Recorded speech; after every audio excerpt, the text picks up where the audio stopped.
Ever feel like you suck at this job? Motherhood, I mean. Have too much anxiety and not enough patience? Too much yelling, not enough play? There's no manual, no village, no guarantees. The stakes are high. We want so badly to get it right.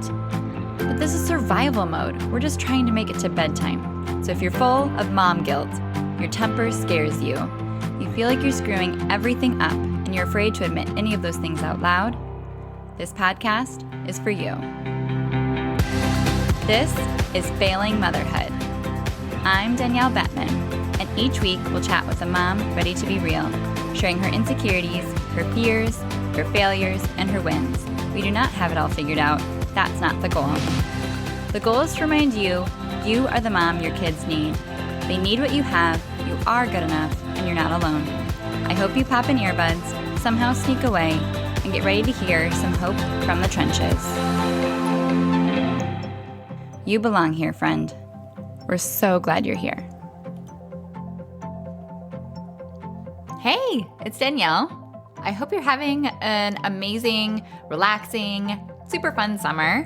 And I'm glad that you are still tuning in to Failing Motherhood. I was just talking to a colleague about kind of the summer slump in particular industries, and even therapists see a big downturn in the summer because we don't have the time or the structure or the energy to work on ourselves.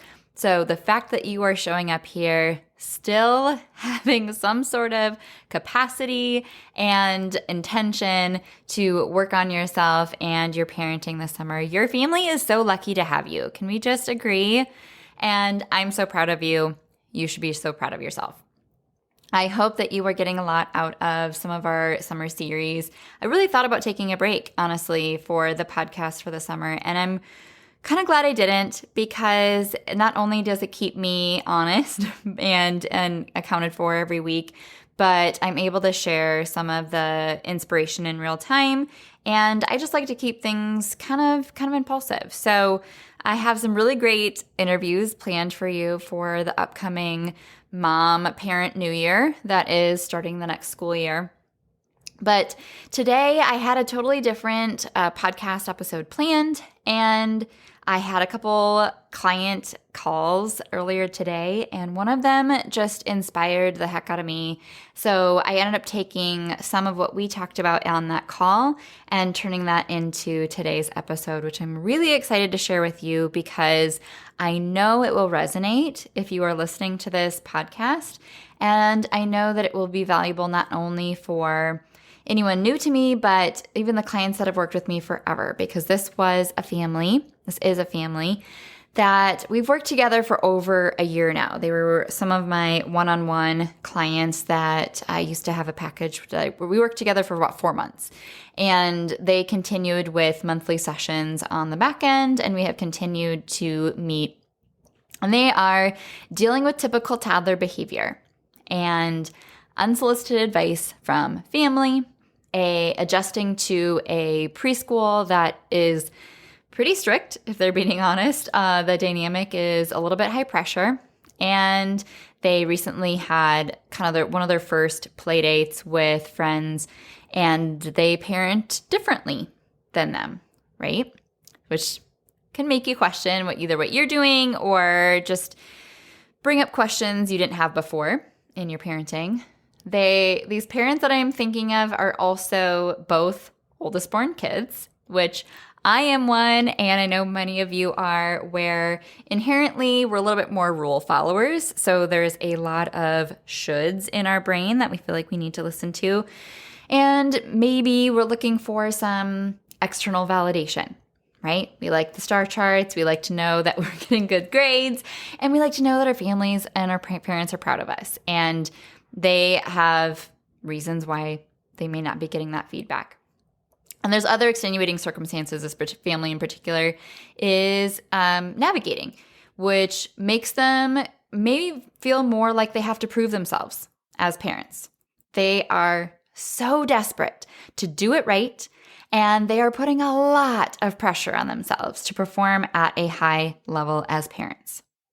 So we were talking through a particular example where they had a great Sunday. They went out They made decisions where they were able to go for a walk and enjoy some time with as a family that they didn't get to have as much of lately. And it felt like really good quality time. It benefited everyone's mental health. And then because of those decisions, they ended up having their kids start bedtime past that point of when they usually do. And inevitably, they had the feelings arise of, man, I'm still failing. I'm a terrible parent. I can't ever get it right because now I'm paying for it, right? Because of those decisions, it feels like I'm being punished now because now bedtime's gonna be late. It's not gonna go well. We're not gonna have, the time we need to clean up. And it just feels like, oh man, we can't ever do it right. There are so many reasons to feel insecure or to question yourself or to doubt yourself as a parent. We could name them off for days, right? All of the things that I shared in that intro are just scratching the surface for this particular family and all of the dynamics that are at play that inevitably leave them to be feeling like they have reasons to believe they are not doing their best. There's better things they could be doing. And what do you do, right? What do you do when at every single age, every single stage of your parenting journey in your kid's life, there's inevitably going to be another reason around the corner that makes you doubt yourself, that makes you question your own parenting, that makes you feel like you are missing out or not giving your kids something. It's either the presence of a negative dynamic or it's the absence of more positives that other families are choosing and you're not. There's 1,000 reasons to feel like you're not getting it right. Hence the entire premise of this podcast, right? Feeling like you're failing parenting. We talk about this in every single episode. So, while your child's behavior is not your report card, certain behaviors can also send you spiraling, which was also the case with this family I met with today. When they're presented with these new behaviors, new mean things they've never said before, situations that just felt like, where is this coming from? How they are treating people is concerning, right? I had an Instagram poll the other day, and no, it was the free masterclass. And one of the things shared was when I see these moments of not kindness from my kids, it terrifies me because how they treat others is so important. So when you see mean behavior or irrational behavior, especially things you are not actively exposing them to or modeling yourself, it sends you spiraling. It makes you question, what are we missing? What are we doing wrong? So how can you be okay when your kids and their behavior and all this external feedback you're getting is telling you you're not okay, right? What is your report card if it's not your kid's behavior? Or if you're not getting accolades and star charts and trophies for being the world's best parent? What is your report card?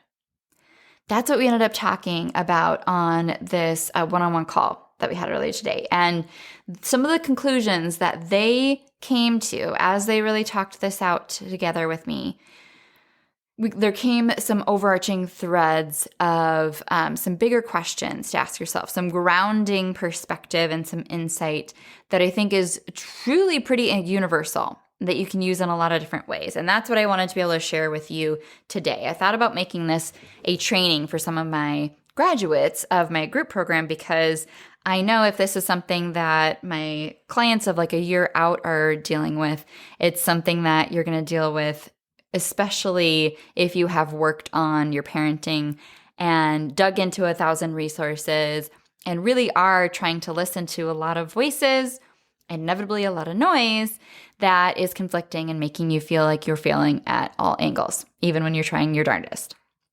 So I'm going to share today 3 questions to ask yourself that are going to be your report card. And whatever that feedback gives you, you decide what to do with that information. Okay? It could be that this information informs you to a place where you can truly let your hair down and let it go and be carefree as a result. Or it gives you the feedback where you're like, oh no, really? We need to take action here. This is unsustainable, not okay. Or you decide if it's a problem or not a problem. Okay, this is just insight into your own family situation and the way that things feel so that you can make the most informed, educated decision of what's right and best for your family. That's very hard to do in this day and age. So I'm going to share with you these 3 questions and then what to do day to day to combat this feeling of failing. Okay? And we'll recap it then. So what is the first question to ask yourself? Number 1, are we out of integrity with our family's values? Now, you can't ask yourself this question and get an answer if you haven't identified your family's values at all. Sarah Olsher and I, Sarah from Mighty and Bright, who I've probably mentioned before, she and I created a values activity through our line of products for kids' mental health. And I will just read you some of our family's values so that you can kind of get an idea of what that's supposed to look like. We actually have little posters on our wall that have been there for years and years now that say, be brave, be kind, be you, be wise, be happy, be true. And our kids have repeated that over and over and over. And we see it all the time. We go back to it all the time in our conversations. We have kind of a family agreement we've written, and we identified from this list what some of our family values are. We have a strong sense of humor. We value quality time. We value white space and good sleep. We value creativity and authenticity. We value teamwork and mindfulness. We value gratitude and growth mindset. So you could see where if my husband and I are talking, are we out of integrity with our family values when we're feeling a ton of guilt or we're worrying about something where we got this feedback from someone or we're questioning our own parenting based on an exposure to someone else's parenting, we could maybe say, hey, you know what? This is the best decision for our family because we do really value white space and good sleep. So it's best for us to say no to this really well-intentioned, fun activity because we need to slow down and have more time at home.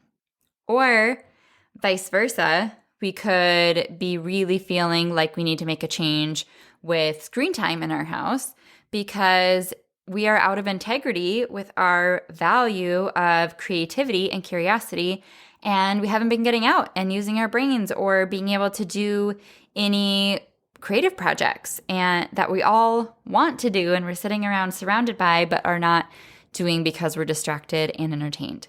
So that's how we're using our family values to kind of inform our approaches about whether or not we are in integrity and whether or not it's right for us to make a change based on what we're doing, not because of what someone else is doing, but because it's the right thing for us and our family. As you work on your parenting, as you reason things out with other people, and you become really, really grounded in the why of your parenting approaches and know that it's the right thing deep down in your gut, you have a much stronger sense of your instinct and know when you can be confident about a decision and when you can let something roll off your back and not worry about it versus when you worry about it. So over time, this gut instinct becomes louder and louder, but sometimes it still can be so hard to listen to it and honor it, even if you have been building up this strength for years. And that's what was happening with my clients. And I really just encourage them that, what to expect and what's within the normal realm, and you know when the alarm bells go off. And when the alarm bells go off, you know how to ask for help and where to go with that. So trust yourself, right? Use this first indicator, are we out of integrity with our family's values, to help inform whether or not there is anything to worry about. So that's number one. Number two, have I given my best today? Now, I just watched something from Brené Brown where she was defining perfectionism and the difference between perfectionism and just striving for best. And when you're striving for best, you are in it to give 100% of what you have to give. And some days you only have 50% to give, but if you give all 100% of that 50%, you gave your best, right? And that is out of a true passion and desire to continue to grow for your own growth and your own interest in benefiting others. Now, perfectionism is much more of a striving based on trying to prevent the pain and discomfort and embarrassment and shame that comes with disappointing others or letting others down. And it is really rooted in worrying about what other people are thinking. So you have to be able to decide for yourself, what is my definition of a good parent to my kids at this stage? How do I define quote unquote good? What do my kids really need most right now in this season?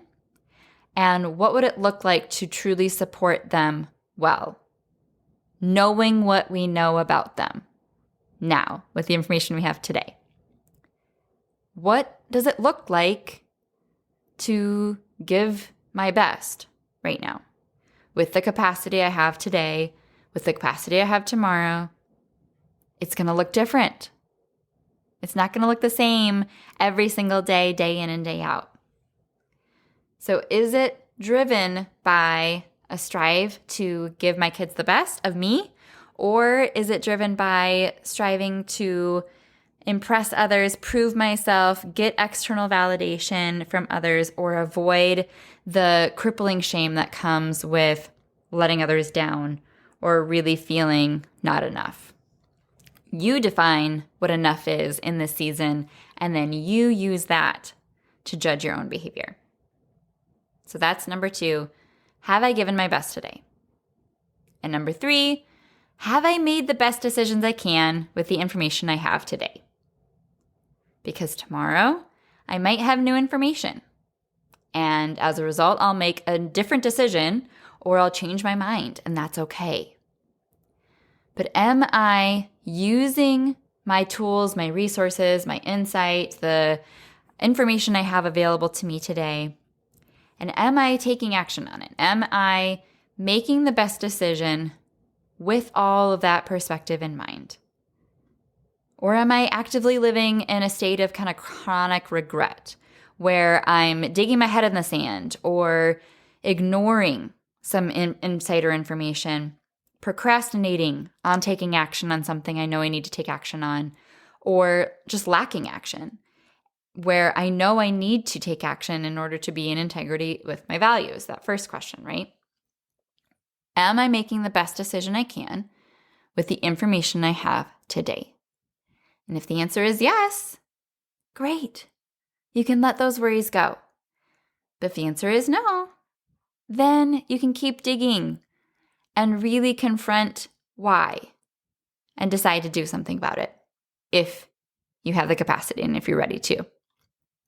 So those 3 questions. Are we out of integrity with our family values? Have we given our best today? And have we made the best decisions we can with the information we have? If you can pass those tests, then you can really sit solid, confidently leading your family as the CEOs, as the pilots, right? That expect adversity, that know there's going to be turbulence. Inevitably, there's going to be turbulence, right? But how you handle it is everything.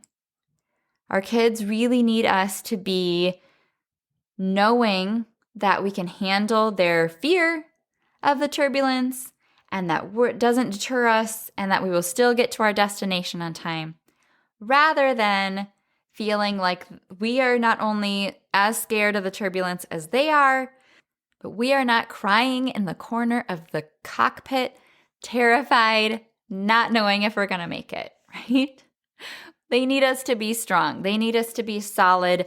They need us to be undeterred by the adversity that we are all going to face on a daily basis. So, day to day, what can you do about combating this feeling of failing on a day-to-day basis, right? I just said, number one, expect adversity. There is going to be moments of struggle in your day. It is not always going to be cupcakes, rainbows, butterflies, complete patience from you, complete angelic obedience from your child, where there is just not a rain cloud in the sky, right? And those moments of meltdowns or miscommunication or surprise, that does not mean anything is wrong. You are not a bad parent. They are not a bad kid. There might be just a bad moment or a bad mood, or you might just be a casualty from pent up emotions or stress that ends up sideways, both from the parent side or from the kid side, right? You do not have to jump to 1,000 conclusions, especially if you have passed those 3 question tests. It is not a mark of failing. It is an opportunity to teach. How else? Without these moments of conflict, without these situations of big emotions, how else can they learn boundaries or have opportunities to co-regulate with you and learn how to manage their emotions or work through disappointment or learn how to fully embody how to repair a relationship? How else can they learn without these opportunities to teach them? That's huge. They are necessary. They are needed. In the same way, how else are you meant to learn how to best parent them without these moments of learning in real time and facing these facts and trying to find ways to get around them? It doesn't come pre-installed. We have decided that for sure, right? So expect adversity. Don't jump to conclusions. Embrace these moments as opportunities to teach. Communicate with confidence to your kids. In the way of using this type of a phrase, different families have different rules. In our family, we blank. That could be something simple as when a play date comes over, one kid's parent is totally fine with them taking their shoes off outside. The other family really wants them to keep their shoes on, right? Could be something super simple like that type of a boundary. And all you have to do is be able to empathize with your child and be able to communicate with confidence. Yep, different families have different rules. In our family, we keep our shoes on in the backyard, right? You can either take your shoes off and go inside or keep your shoes on when you keep playing, right? Like it just is all in your vibe. How thrown off are you? Or how solid are you in that moment? That defines a lot of how the next few moments will go. And being able to combat and quiet maybe, or delete from your brain a lot of the other voices and noise of society and unsolicited advice and input that you're getting from all angles of your news feed or what's on your nightstand or just the people you're exposing yourself to, right? It is exhausting to try to navigate all of that conflicting feedback and try to continue to give yourself a pep talk or stay grounded when you're inundated with information. It's too much. It's not helpful. You really only need one type of mentor that truly knows you, that you absolutely trust. That's truly all you need. Too many voices means too much noise and too much confusion. So you need to find a mantra or a phrase or some type of quick pep talk that when you hear it, it feels like a weight off your shoulders. It feels grounding. It feels reassuring. It feels calming. You need to write something down, save it to a screenshot on your phone or in your notes app, or put it up on your mirror. And all of my clients end up finding really resonating phrases throughout the program that become their new self-talk, the way that they're trying to rewire their brain to see things differently and interpret them differently. And that does not happen without strategic intention. Okay, this is not just like a flippant, I hope it happens, we'll see, I'll cross my fingers and throw it to the wind. No, this is actively installing and strengthening new neuron connections in your brain so that you actually are able to react differently in these moments, right? But you need to have some sort of a grounding mantra that you can go back to daily. And then you also need to kind of be able to check some of these thoughts at the door. So I heard this good reframe the other day too, where when you have a thought that comes through your mind that says, ooh, I should blank, right? I should be cleaning the kitchen. I should be playing with my kids. I should put the kids in swim lessons, whatever it is. That is just a you could statement with shame on top. And we hate shame here, right? This is shame-free zone. Let's get that out of our vocabulary. Instead, replace that thought in two different ways and see if it's still true. Turn I should be cleaning the kitchen to either I want to clean the kitchen or I need to clean the kitchen. Which one of those things is true? And then act upon that, right?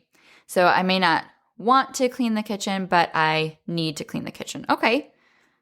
Yeah, that might be true. So what conclusion can I make from that point? I'll make a plan later tonight to get that done or something, right? And then you're doing it for the right reason, not out of shame.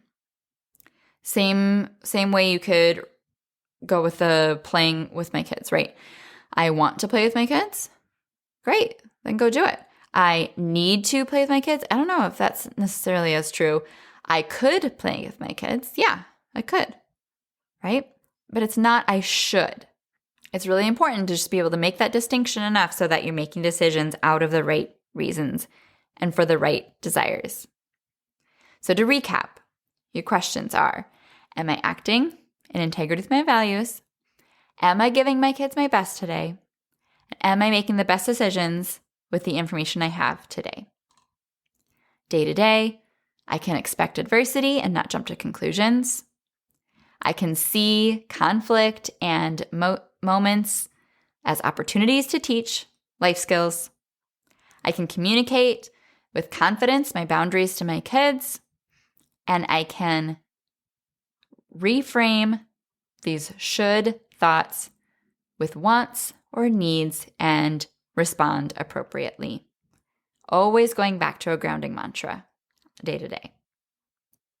I hope that helps. I hope you can run with that and feel like parenting is a little bit lighter and you're a little bit more grounded with some confidence.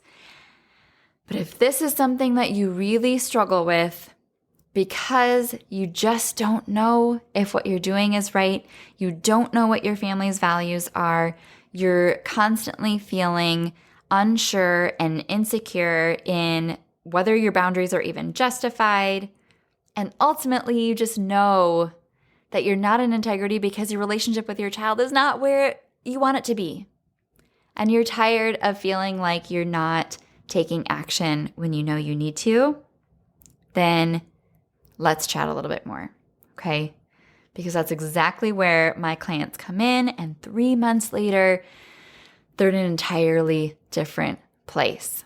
Parenting goes from feeling defeated to feeling proud. They go from feeling hopeless to feeling hopeful. They feel like their relationship with their child is transformed. They better understand them. They feel more connected to them. And then they're able to use these tools to continue to stay on an intentional, conscious, mindful path knowing that they're on the trajectory to where they want to be when their kids are teens and beyond. And truly, there is nothing more important or more priceless, right? So go check out the show notes, find the link to schedule a consultation, and truly don't delay, because you deserve to feel like you are confident in what you are doing and that you truly can let things roll off your back and enjoy the decisions that you're making and the things that are right for your family and your kid without all the noise and the fears and the worries clouding your vision. Okay? You don't need to be held hostage. You can truly break free and find more and more possibilities that are true for your family, even if they feel unattainable right now. So go schedule your consultation. Check out my free training if you haven't yet, parentingwholeheartedly.com/unapologetic. And I again, commend you so much for continuing to seek out these resources and find ways to level up as a parent.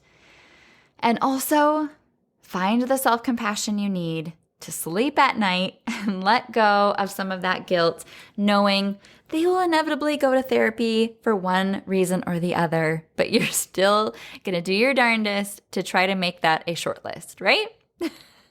I'm so glad you're here. I am cheering you on. Thank you so much for tuning into this episode of Failing Motherhood. Your kids are so lucky to have you. If you loved this episode, take a screenshot right now and share it in your Instagram stories and tag me.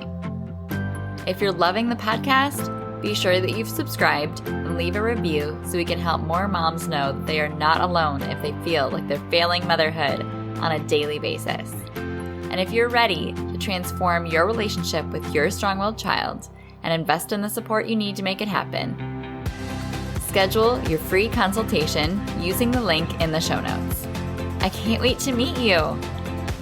Thanks for coming on this journey with me. I believe in you, and I'm cheering you on.